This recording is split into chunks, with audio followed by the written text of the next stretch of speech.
Stalingrad, September 23, 1942, 3:47 p.m. Vasily Zaytsev lies motionless on the third floor of a bombed-out department store. Through his scope, he can see 11 German soldiers. They can't see him. That's not the impossible part. The impossible part is his position. He's firing from an angle that shouldn't exist, 32 degrees below his natural sight line, through a gap in the rubble exactly 9 inches wide, at targets 400 meters away who believe they're in cover. The math says he can't see them. The bodies say otherwise. In the next 8 minutes, he'll kill 4 of them. Not one will see the muzzle flash. Not one will hear the shot that kills him. Here's what makes this impossible. Zaytsev isn't shooting where they are. He's shooting where geometry says they must be, calculating positions he cannot see based on shadows, sound reflection, and the curvature of rubble piles. He's fighting three-dimensional chess while his enemies play checkers. Snipers in urban warfare survive 11 days on average. Zaytsev has been here 47 days. His confirmed kill count, 242, but that number misses the point entirely. The Germans have sent 3 counter-sniper specialists to kill him. All 3 are dead. One of them, Hein Thorvald, commander of a sniper school, spent 11 days hunting Zaytsev before Zaytsev killed him with a shot that required calculating the refraction of light through smoke. The bullet traveled through 4 separate air densities before finding its target. But Zaytsev is about to do something that defies every principle of sniper warfare. In the next 6 hours, he'll hold a position that tactical doctrine says you must abandon after 1 shot. He'll fire 19 times from the same location. He'll kill 11 men, and the Germans will never locate him, because he's weaponized something no military manual accounts for, architectural mathematics that shouldn't exist in bombed buildings. His advantage? Before the war, Vasily Grigorievich Zaytsev was an accountant who taught himself geometry by calculating optimal hunting angles in the Ural Mountains. He doesn't see buildings, he sees theorems. Vasily Grigorievich Zaytsev, born March 23, 1915 in Yeleninskoye, a village so remote his childhood education came from a single book, a mathematics primer his grandfather used for surveying. At age 12, Vasily calculated the trajectory needed to shoot a wolf at 600 meters using a rifle with a bent barrel. He adjusted for the defect using angles. The wolf died. His grandfather asked how he knew the correction. Vasily showed him the equation he'd scratched in the snow. That wasn't luck. That was who he always was. But to understand how he dominated Stalingrad using impossible geometry, you need to know what made him different from every other soldier in the Soviet army. August 1937. Magnitogorsk, the Soviet Pacific Fleet's recruitment office. Zaytsev worked as a clerk in the construction directorate of the Soviet Navy. He filed paperwork, he calculated supply routes. He was 22 years old and utterly unremarkable, except for one detail. Every weekend, he disappeared into the forest with a rifle his grandfather had given him. During a routine inspection, an officer noticed Zaytsev's personnel file listed his birthplace as Yeleninskoye. "You're from the Urals?" the officer asked. Zaytsev nodded. "Can you shoot?" "I've never missed a mandatory qualifying test," Zaytsev said. The officer pulled his records. Zaytsev had scored perfect marks on every marksmanship evaluation, not just passing, but geometrically perfect shot placement that suggested either divine intervention or mathematical precision. The officer assigned him to a reconnaissance unit. Zaytsev's response: "Will this affect my pension calculations?" He wasn't joking. October 1937. Vladivostok Training Grounds. Zaytsev's first field exercise. The assignment: locate and eliminate a target at unknown distance in forest terrain. Standard doctrine said move until you spot the target, then engage. Zaytsev did something else entirely. He spent 20 minutes studying the tree line without moving. His partner grew impatient. "We need to search the 637 meters, Zaytsev interrupted. "Behind the fallen birch, eastern side. You can't possibly." Zaytsev fired. At 637 meters, a training target fell. His partner stared. "How did you know?" Zaytsev pointed to a shadow pattern. "The sun is at 34 degrees. That shadow length indicates an object 1.8 meters tall. Only one tree fell in that sector last winter. You can see the stump from here. The target must be there because everywhere else violates the sightline geometry the instructors would use. He'd reverse-engineered the test by calculating what angles the instructors could observe from their position. His commander wrote in his evaluation, "Unorthodox, effective, possibly insane." May 1939. Khalkhin Gol, Mongolia-Manchuria border. Soviet forces clashed with Japanese troops in brutal steppe warfare. Zaytsev, now a reconnaissance sniper, received orders to eliminate a Japanese officer directing artillery from a ridge 800 meters distant. The problem, wind speeds on the Mongolian steppe varied by altitude. The bullet would pass through 3 distinct wind layers. Standard practice said, don't take the shot too many variables. Zaytsev waited until a dust devil formed between his position and the target. He watched it move. He calculated the wind speed at each altitude based on the dust devil's rotation rate and vertical displacement. Then he adjusted his aim 14 inches left and 3 inches high. One shot. The Japanese officer dropped. His spotter asked how he'd calculated wind speed from a dust devil. Zaytsev said, it's just rotational velocity, translated to linear displacement, elementary. The spotter, a mathematics teacher in civilian life, later verified Zaytsev's mental calculation. It was correct to within 2%. Zaytsev received a commendation for exceptional marksmanship. He asked if he could return to his paperwork. June 1941. Germany invaded the Soviet Union. The Red Army desperately needed snipers. Zaytsev's commander nominated him for sniper school. The application required listing previous combat eliminations. Zaytsev listed 17. The school rejected him. Reason: applicants' described methodology, geometric calculation of unseen positions, is inconsistent with established doctrine. Likely exaggeration or fabrication. His commander was furious. Zaytsev was calm. They're probably right to reject me. I don't shoot the way they teach. 3 months later, Zaytsev was in Stalingrad. The doctrine that rejected him was written for open warfare. Stalingrad had no open warfare. It had rubble, angles, and geometry. By September 1942, Zaytsev had 242 confirmed kills using methods no sniper school taught. But nothing would compare to what happened next. September 23, 1942, 3047 p.m. The Univermont department store, Stalingrad, returned to that third-floor position where Zaytsev lies with his Mosin Nagant rifle staring through a 9-inch gap at Germans who believe they're safe. Here's what led to this moment. For 6 days, German forces have held a fortified position in the factory district. They've established a supply line running through a plaza. Standard doctrine says, hit the supply line, disrupt operations. But every Soviet attempt has failed. German snipers control the obvious angles. Approaching the plaza means death. Zaytsev studied the plaza from 7 different positions over 3 days. He sketched the sight lines. He measured shadow lengths.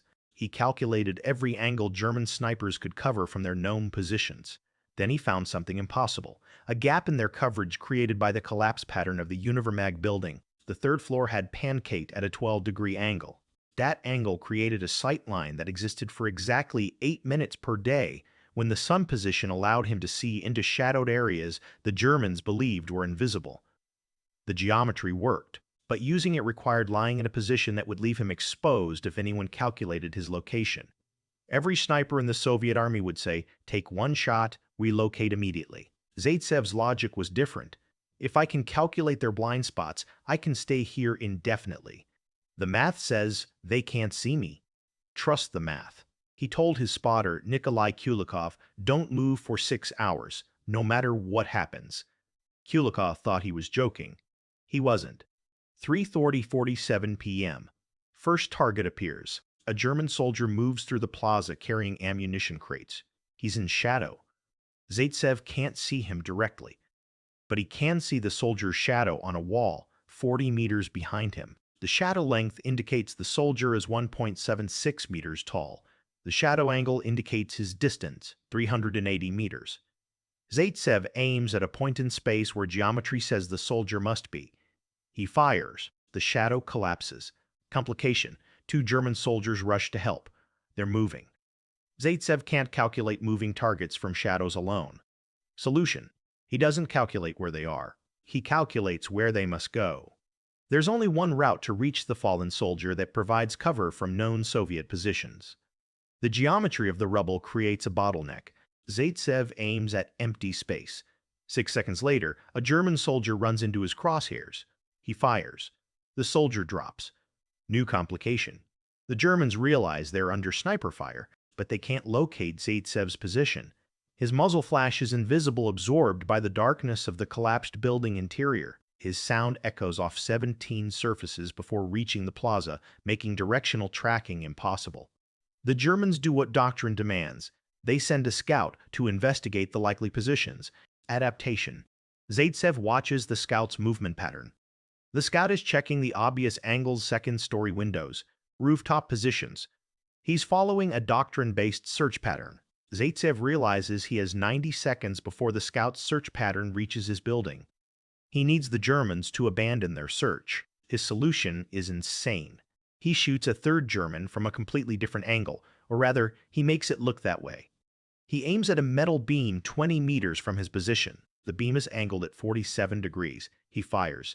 The bullet ricochets. The ricochet kills a German soldier who was in cover from Zaytsev's actual position. The acoustic signature suggests a shooter in a completely different location.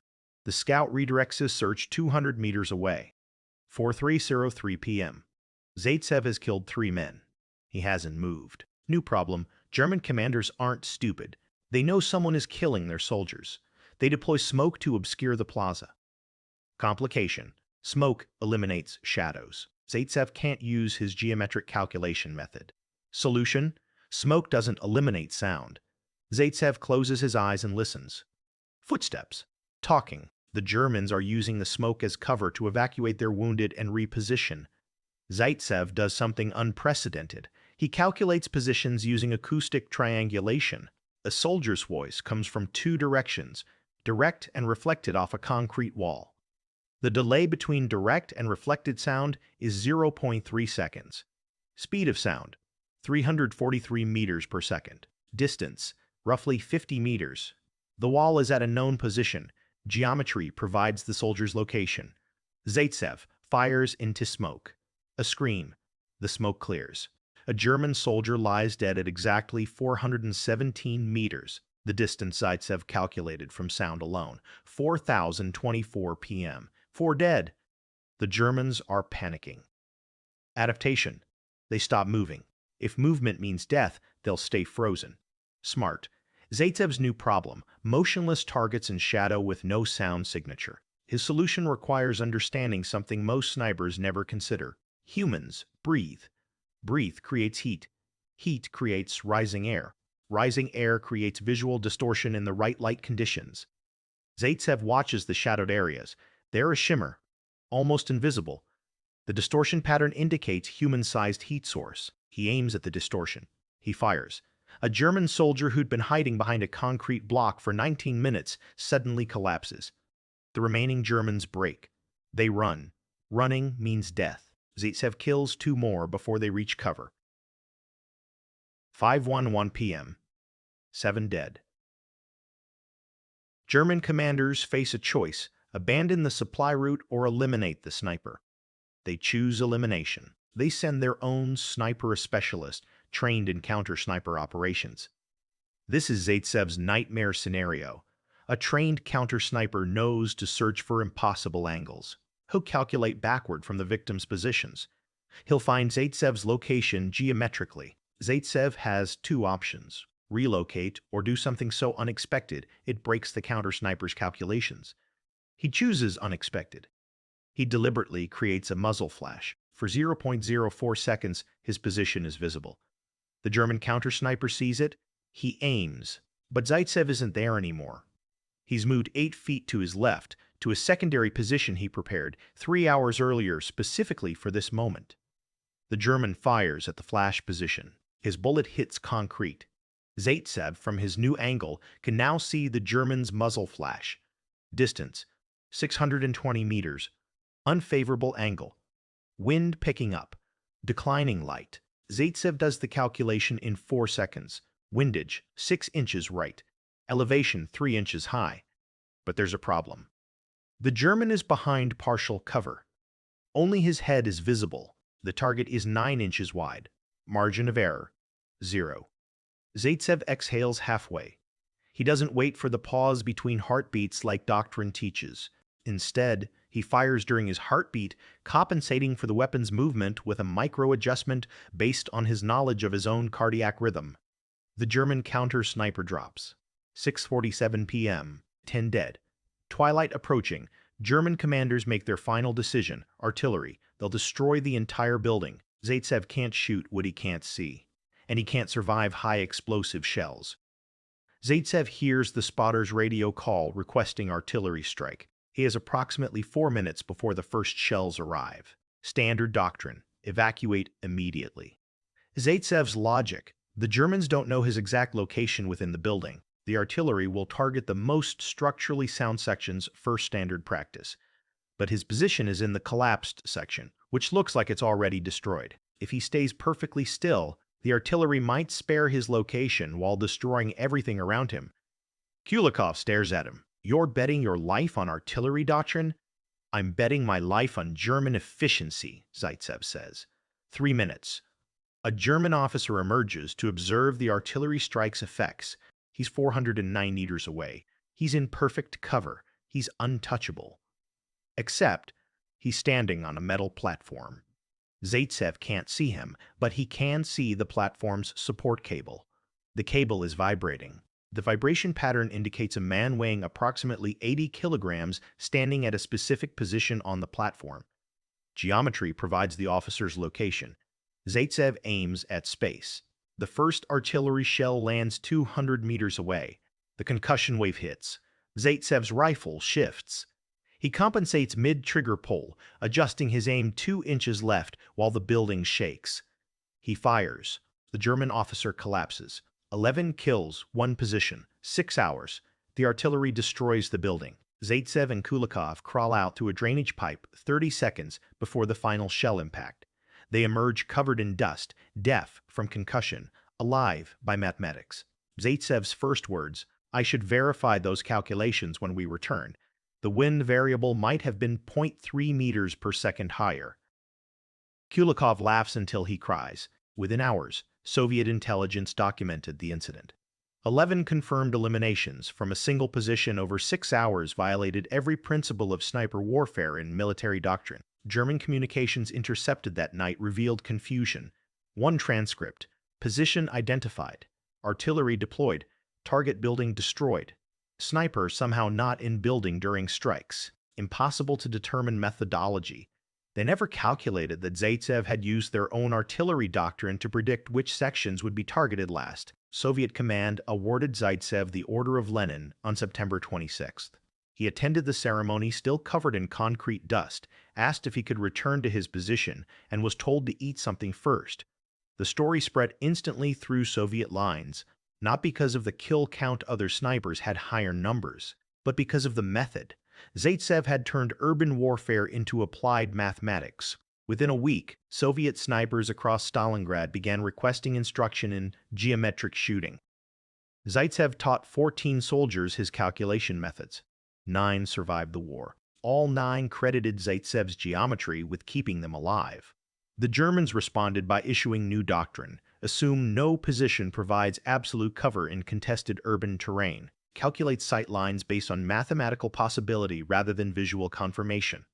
Zaytsev had changed the doctrine. Both sides. November 10, 1942. Northern Factory District. Zaytsev faced a new problem. German forces had fortified a position inside a brick factory with walls 3 meters thick. Soviet doctrine said artillery or flamethrowers. Zaytsev said geometry. The factory had 17 windows. German snipers controlled all of them. Approaching meant death. But Zaytsev noticed something. The windows were positioned for defensive fire outward. The angles didn't allow overlapping fire coverage in one specific zone. A 4-meter gap created by the building's architectural design. He calculated that a shooter in that zone could fire through the windows from an angle that would prevent the Germans from returning fire without exposing themselves to crossfire from their own positions. The gap was 940 meters from Soviet lines. Getting there required crossing open ground. Zaytsev made the crossing at night, arrived at dawn, and spent 6 hours in that 4-meter zone systematically eliminating German snipers who couldn't shoot back without hitting their own men. 17 Germans dead, 0 Soviet casualties. The factory fell by noon. Zaytsev's method, architectural mathematics weaponized against itself. January 1943, Zaytsev suffered an eye injury from a mortar blast. He was evacuated to Moscow for treatment. Medical assessment, partial vision loss. Prognosis, unlikely to return to effective combat duty. Zaytsev spent 4 months in recovery. Doctors told him his sniping career was finished. He spent those months calculating how to compensate for reduced vision using geometric principles. He returned to Stalingrad in May 1943 with vision in only one eye and a modified shooting technique that used angular calculation to compensate for lost depth perception. He continued fighting until war's end. Final confirmed kill count, 242 through October 1942, but Soviet records stopped tracking individual kills after Stalingrad. Estimates suggest he killed another 100-plus enemy combatants in subsequent operations, but documentation was lost in post-war chaos. After the war, Zaytsev returned to Kiev. He worked as an engineer at a textile factory. He married a woman named Zaynaida. They had children. He never mentioned his wartime service unless directly asked. When asked, he described it as applied mathematics under difficult conditions. In 1971, a young Soviet army officer visited Zaytsev to request instruction in urban sniper techniques. Zaytsev, now 56, took him to a forest outside Kiev. He demonstrated his calculation method using trees instead of buildings. The officer asked, "Did you ever feel fear during combat?" Zaytsev said, "Fear is a computational error. I trusted the geometry." Some things you never stop being. Vasily Grigorievich Zaytsev died December 15, 1991, in Kiev, Ukraine. He was 76 years old. Cause, cardiovascular failure. He was initially buried in Kiev. In 2006, his remains were reinterred at Mamayev Kurgan Memorial Complex in Volgograd, formerly Stalingrad, Section 13, Plot 22. His headstone reads simply, Vasily Zaytsev, Sniper, Hero of the Soviet Union. The Stalingrad Sniper School, established 1942, bears his name. The geometric calculation method he developed is still taught in modified form to Russian military snipers. A statue of Zaytsev stands in Volgograd, holding a Mosin Nagant rifle. The statue's angle is precisely 32 degrees, the same angle he used during his most famous engagement. But most people who visit don't know that detail. They see a war hero. They don't see a mathematician who turned impossible angles into survival doctrine. Some stories don't fit on headstones. There are 2 ways to tell this story. The legend version, Vasily Zaytsev was the deadliest sniper in Soviet history, a superhuman warrior who dominated Stalingrad through preternatural shooting ability and fearless courage. The documented record, Vasily Zaytsev was an accountant who understood geometry well enough to calculate positions he couldn't see, trust mathematics more than instinct, and survive by betting his life on the precision of his own calculations. Both are true. Both are remarkable. But here's what matters. Every other sniper in Stalingrad fought the battle they could see. Zaytsev fought the battle geometry said must exist. When doctrine said relocate after one shot, he calculated whether doctrine applied to his specific geometric situation. When experience said you can't shoot what you can't see, he calculated where unseen targets must be based on secondary indicators. The pattern is simple. Everyone else chose safety. Zaytsev chose mathematics. In 1975, a Soviet military researcher asked Zaytsev how he'd overcome fear during combat. Zaytsev said, "I never overcame fear. I just trusted geometry more than emotion. Fear tells you to run. Geometry tells you where to stand. I chose geometry." The researcher pressed, "But what if your calculations were wrong?" Zaytsev smiled. "Then I'd be dead, but the calculations weren't wrong. Mathematics doesn't lie. The story is this: some people trust their instincts, some trust their training. Vasily Zaytsev trusted his ability to calculate the shape of spaces he couldn't see, and that trust kept him alive in a place where nearly everyone else died. He survived Stalingrad not because he was the best shot, but because he was the best mathematician. And some things, angles, trajectories, the relationship between shadow length and object position, those things remain true whether you believe in them or not.